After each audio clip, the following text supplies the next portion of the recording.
Good day to you all, my fellow guys. Now, if you clicked on this video, it's because you're trying to make sense of the latest Epstein files release. Are you still talking about Jeffrey Epstein? Now, I've largely stayed away from this. Not because it isn't important, but because so many other creators have already covered it. And I don't like making content just for content's sake, especially when I have nothing new to add to the conversation. That said, I do keep getting requests from people who genuinely cannot wrap their heads around what these files actually are, why they are being released now, and how to interpret them. So, in this video, I'm going to explain what exactly happened, why this is happening, and how we maybe should be understanding everything that we're seeing.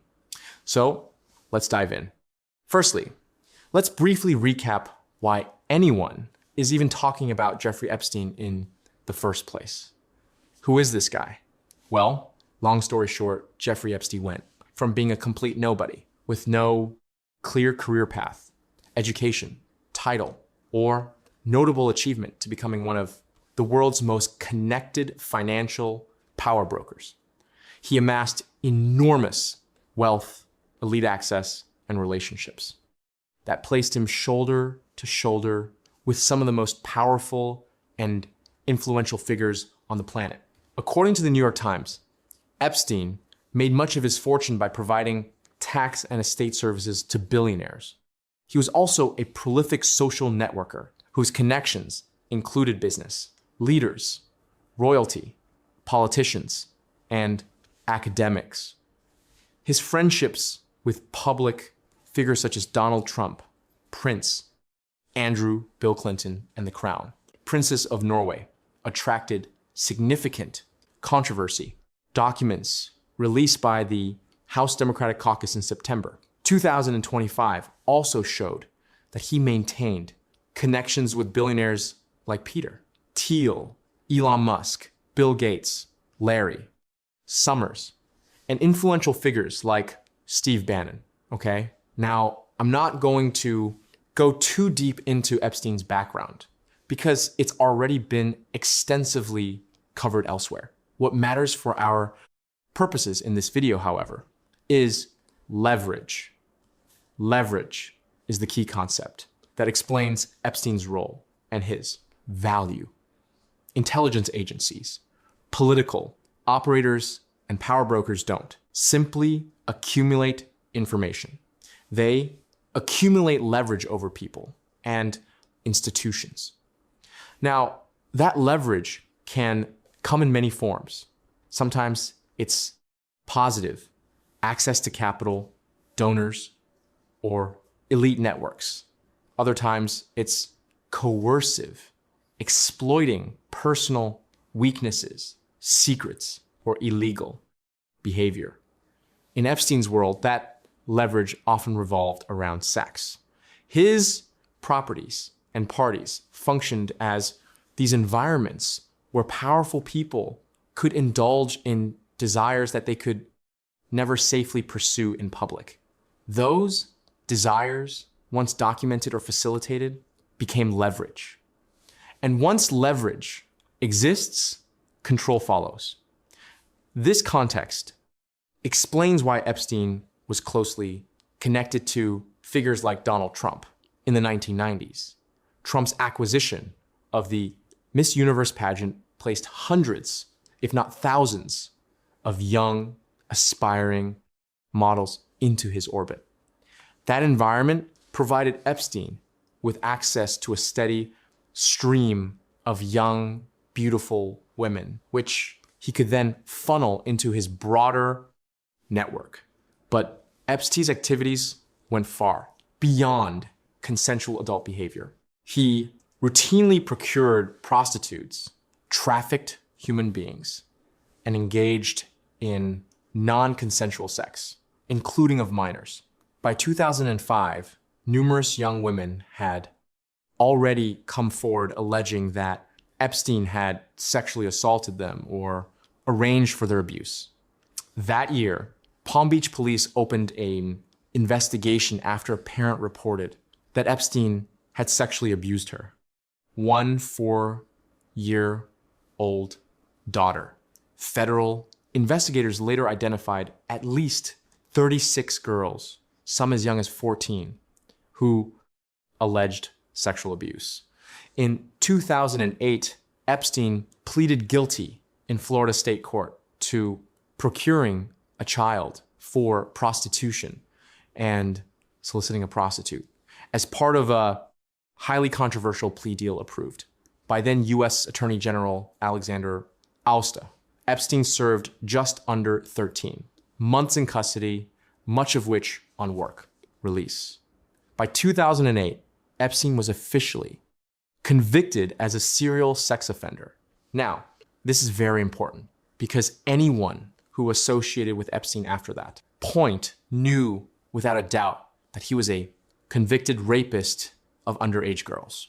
So when you see correspondence involving figures like Noam Chomsky, Elon Musk, David Stern, and many others in the Epstein files understand this clearly. They knew that Epstein was a rapist. Now, continued contact does not automatically prove criminal guilt, but it raises serious questions about judgment, ethics, and integrity. Despite his previous charges, Epstein didn't stop. In 2019, he was arrested again, this time on federal sex trafficking charges. Before his trial could begin, however, Epstein was found dead in his jail cell, officially ruled a suicide. Now, because of his death, all federal criminal charges against him were dismissed, but they were still new. Information that could come out about him because Epstein had maintained a decadecil-long partnership with Ghislaine Maxwell, who recruited and groomed underage girls on his behalf. In 2021, Maxwell was convicted in federal court on sex trafficking and conspiracy charges for helping Epstein abuse minors. So despite his untimely death and the fact that the government dropped the charges against him, we were still able to obtain new information through the Maxwell case, Epstein's elite social circle, and the abrupt end to his prosecution fueled widespread suspicion. Many people believed he maintained detailed records of powerful individuals, used those records for blackmail, and was ultimately silenced to protect those people. Public skepticism intensified due to the inconsistency surrounding his death, the medical examiner's findings, surveillance failures, and the sheer scale of evidence collected against him. The term Epstein files refers to evidence gathered in the criminal investigations into Epstein and his associates. These materials stored in the FBI Sentinel system include flight, logs, contact books, emails, photographs, videos, and court documents. Portions had been released in heavily redacted form gradually over the years, but most of it has remained sealed until now. As more victims came forward demanding accountability, and as public pressure grew, the files became a cultural and political issue. Despite his own documented association with Epstein, Donald Trump publicly promised transparency during his re-election campaign in 2024.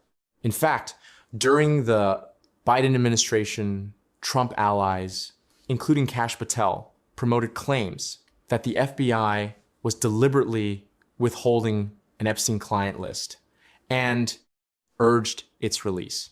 Shortly after Trump returned to office in 2025, the U.S. Attorney General Pam Bondi told the Fox News journalist John Roberts that the Justice Department would publish the list of Jeffrey Epstein's clients. She specifically said, "It's sitting on my desk right now to review." That has been a directive by President Trump. I'm reviewing that. A week later on, February 27th, she released documents that contained no significant new information. However, faced with outcry from a disappointed public, Bondi demanded that the FBI director, Kash Patel, provide the extensive material she had originally requested from him. A few months later, on June 6th, the Joe, Rogan Experience aired an interview with Kash Patel, the director of the FBI, who said of the Epstein matter, "We've reviewed all the information and the American public is going to get as much as we can release." The DOJ publicly released a memo on July 7th stating it did not uncover evidence that could predicate an investigation against uncharged third parties and would not release further Epstein-related documents. When asked what Bondi meant in February, when she said that Epstein material was on her desk, the White House Press Secretary Caroline Leavitt said Bondi had been referring to the entirety of all the paperwork related to Epstein's crimes rather than any specific client list. Bondi offered a similar clarification at a cabinet meeting the following day. The administration's position drew criticism from across the political spectrum. Democratic representatives challenged the findings, while right-wing activists and influencers, including the Hodge twins, Alex Jones, Rogan O'Hanley, and Liz Wheeler, expressed skepticism. Bondi herself faced particular criticism from many in the MAGA movement. Joe Rogan called the administration's reversal a line in the sand, particularly for supporters who had backed Trump based on promised transparency surrounding the Epstein files. This began to frustrate Donald Trump. In mid-July, he characterized the Epstein files as falsified documents created by political opponents such as Biden, Barack Obama, and Hillary Clinton. Now, this is important because remember, Trump himself and his surrogates were calling for the Epstein files to be released. And this goes as far back as 2015, when Trump was asked for his thoughts on former President Bill Clinton. He responded, "Nice guy, got a lot of problems coming up, in my opinion, with the famous island, with Jeffrey Epstein. A lot of problems." Later that same year, when asked again about Clinton and the alleged sexual abuse that took place on Epstein's private Caribbean island, Trump said that island was really a cesspool. There's no question about it. Just ask Prince Andrew. He'll tell you about it. Fast forward a decade to his campaign for re-election, and you have tons of statements from Trump surrogates and his allies proving that this isn't a Democratic Party instigated campaign to hurt Donald Trump. In December of 2023, Kash Patel posted on Truth Social, "I've been calling for all of it to be released so the public can have accountability. We must find out who pedoed around with Epstein." In September of 2024, Patel posted again on Truth Social, "Anyone else want to see the Diddy list that the FBI and DOJ have, but won't release like the Epstein Black Book? The deep state won't end until we put Donald Trump back at 1600 Pennsylvania Avenue." And in January of 2025, at his own Senate confirmation hearing, Kash Patel publicly stated that he would help secure the release of the Epstein files. Senator Marshall Blackburn asked him, "So will you work with me on this issue?" So we know who worked with Jeffrey Epstein in building these sex trafficking rings. Patel responded, "Absolutely, Senator." And later in May of 2025, Kash Patel again reiterated that he would secure the release. When Fox News' Brett Baer asked, "He not going to withhold information from the public, are you?" Patel responded, "I'm not going to withhold information from the American public ever." Elon Musk also chimed in. Musk, in a conversation with Tucker Carlson, wrote, part of why Kamala is getting so much support is that if Trump wins, that Epstein client list is going to become public. And some of those billionaires behind Kamala are terrified of that outcome. And as we stated earlier, Trump's own son called for the release of the Epstein list. While the president's son does not have an official position in Trump's administration on the campaign trail, he emerged as one of the most vocal figures calling on the Epstein files to be released. In July of 2023, Trump Jr. posted on X, "Show us all the Epstein client list now." Why would anyone protect those scumbags?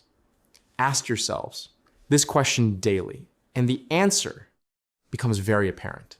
In January of 2024, he posted again, "Everyone knows Bill Clinton was on Jeffrey Epstein's plane and island a lot. Literally, no one is at all surprised that he's all over. The release. What we want to know is all the other names that the government has been hiding and running cover for. That will actually be revealing."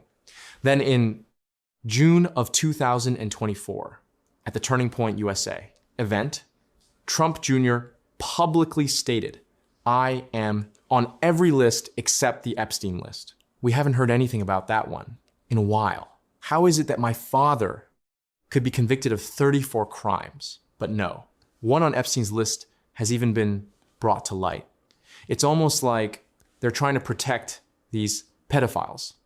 So Trump characterizing the Epstein files as a hoax created by political opponents is absurd.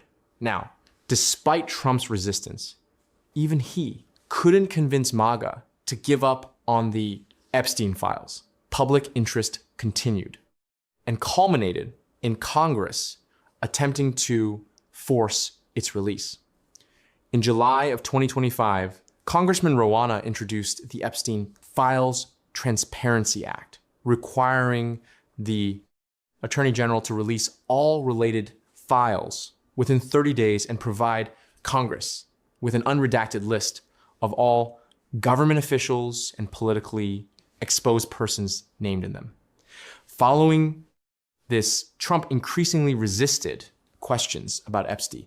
Shortly after Rawana's bill was introduced, he stated, "I don't understand it. Why would they be so interested? He's dead for a long time. He was never a big factor in terms of life. I don't understand what the interest or what the fascination is. I really don't." A few weeks later, FBI Director and Trump ally Kash Patel testified before Congress that Epstein acted alone and had no connection to other people in regards to sex trafficking. FBI Director Kash Patel told US senators that there is no credible information in case files that Jeffrey Epstein young women to anyone other than himself. Republican Louisiana, Senator John Kennedy asked Patel about his knowledge of the Epstein files. You've seen most of the files. Who, if anyone, did Epstein traffic these young women to besides himself? Patel responded, "There is no credible information. None. If there were, I would bring the case yesterday that he trafficked to other individuals." Ham Bondi, appointed Attorney General in February of 2025, initially promised transparency, but then later worked to limit the scope of disclosures, citing victim protection. This combination of deflection, minimization, and delay has only intensified suspicion. It seems clear that Trump, Kash Patel, and Pam Bondi were attempting to reduce the interest in the Epstein files and turn public attention away from them. That obviously didn't work, however. So in September of 2025, Representative Thomas Massie filed a discharge petition to force a House vote on the transparency bill that Rwanda introduced back in July. The bill passed overwhelmingly 427 to 1 and was signed into law. Despite the legal mandate, the Department of Justice failed to release all the files on time. Initial releases were heavily redacted, which drew bipartisan criticism. After months of delay, however, on January 30th of this year, the DOJ finally released approximately 3.5 million pages of documents. These are the Epstein files that everyone is now discussing, and they are vast. They reveal disturbing insights into elite networks, power structures, financial practices, and patterns of abuse. It's hard to focus on just one thing because there are so many documents with so many controversies. And it turns out actually that this is only about half of all the documents there are. So there still needs to be another release of about another 3 million documents. But in summary, we have seen information confirming at the very least that certain theories or suspicions are more than just speculative conspiracies or anti-Semitic tropes. The idea that elites are engaging in demonic, satanic, violent sexual rituals is not just some crackpipe Freemason Illuminati underground conspiracy theory originating from 4chan troll accounts. It is actually a legitimate question that needs to be further explored and investigated. And the Epstein files confirm that as there are references to it via eyewitness testimony about dismembered bodies and all sorts of disgusting, violent acts that the government has had access to for many years now. I want to show you tweets that you need to see that summarized much about what these new Epstein files reveal about the mindset, beliefs, and practices of someone like Jeffrey Epstein and the people he's connected to. This is the way the Jew makes money and made a fortune in the past 10 years, selling short the shipping futures let, the Goyim deal in the real world. This tweet is in reference to a 2009 email in which Jeffrey Epstein replied to Roger Schenck. Then David Miller includes a quote from an article in which the Sephardic leader, Rabbi Ovea Yosef, says, "Go were born only to serve us. Without that, they have no place in the world, only to serve the people of Israel." In response to that, Candace Owens tweeted, "Remember at the end of last year when I was called anti-Semitic for telling you this is the literal religious worldview of many people in power? Type in A or in the Epstein files and be sure to tag a Christian who needs to wake up and leave the Zionist cause." So what should the takeaway from all of this be? How do you make sense of 3.5 million documents? Firstly, cash. Patel and Pam Bondi definitely attempted to cover up the Epstein files and should be impeached for doing so. In fact, Rwanda has already stated that an impeachment filing is already drafted. Secondly, these are not all the files.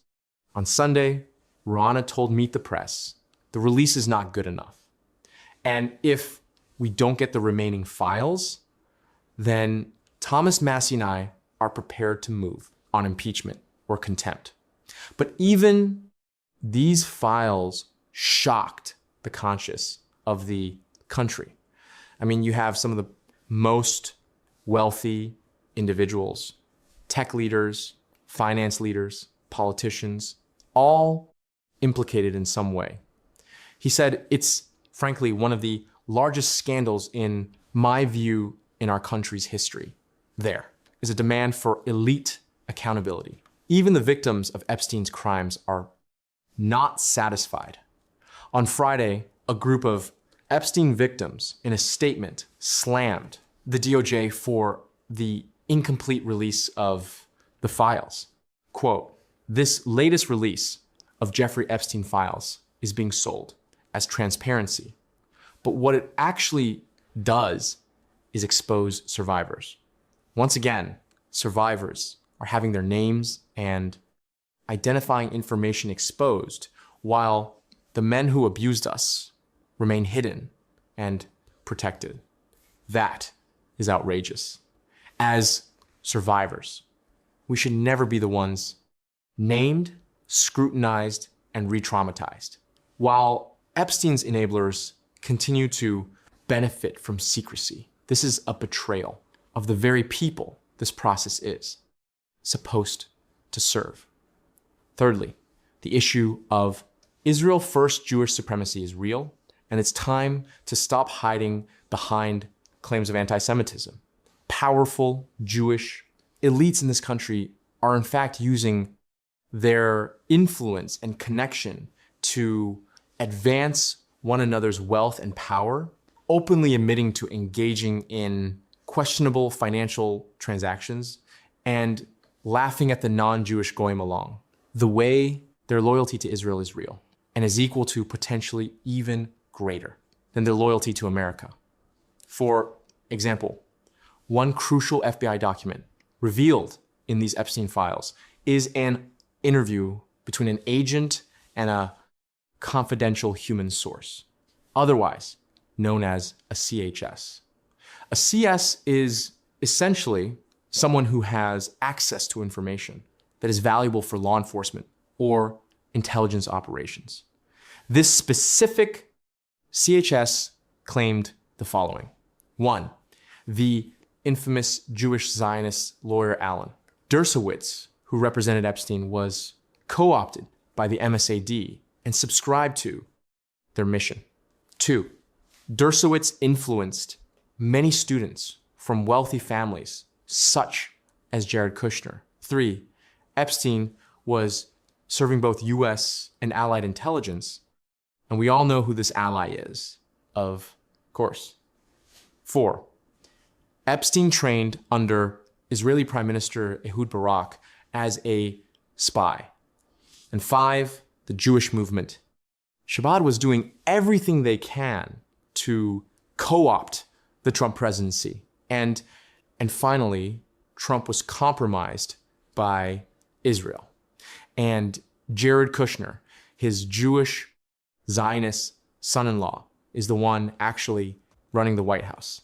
Since returning to office, Trump has given Israel billions of dollars and tiptoed on the edge of an incredibly destructive and unpopular war with Iran on behalf of Zionist interests.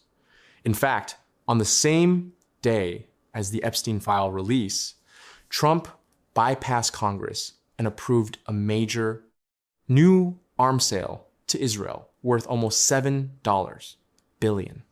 So while there are many controversies in the Epstein files, I think this one is the most disturbing and needs to be explored.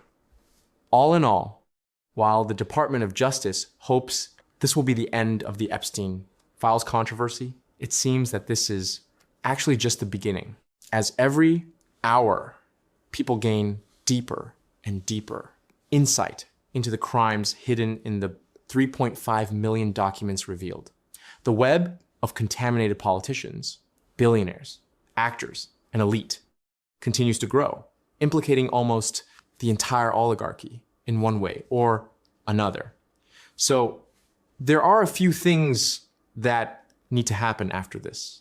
1, the rest of the files need to be released. 2, more investigations need to be opened up regarding third parties mentioned in the files who conducted business with Epstein. 3, those attempting to cover up the Epstein controversy, such as Kash Patel and Pam Bondi, need to be impeached and investigated. 4, an investigation into Alan Dershowitz, Jared Kushner, and the MSAD's influence over Trump needs to take place. Now, I quickly glossed over some pieces of information, such as Epstein's connection to the MSAD. So I suggest you watch this interview where journalist Max Blumenthal unpacks the MSAD connections to Epstein with Judge Napolitano. So what do you think? What are the major takeaways from the Epstein files that you believe people need to know about? Let me know in the comments.